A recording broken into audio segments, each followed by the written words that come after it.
ini. Ih, mengapa malah melamun Mas, lagi memikirkan apa hayo? Tanyanya sambil melemparkan senyuman manisnya, tentu saja kian menggoda, mampu mendebarkan jantung Andi.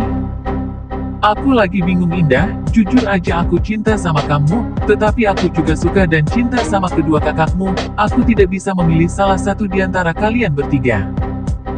Iya Mas, aku tahu, tadi kan sudah aku jawab, tidak peduli, pokoknya aku sekali cinta tetap cinta selamanya Mas, tidak apa-apa kok aku dibagi berapapun, yang penting aku ada di bagian hatimu.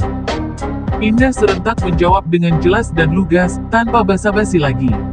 Kalau kamu aku mengerti, sudah menerima kenyataan ini, justru yang aku pikirkan saat ini adalah, apakah kedua kakakmu akan sama sepertimu, mau menerima kenyataan ini. Kalau masalah itu aku juga bingung Mas. Bersambung. Akan seperti apa kisah Andi bersama tiga wanita cantik itu dan apakah Kosim mampu menyingkirkan dia? Jawabannya akan ada di bab selanjutnya. Jangan lupa subscribe.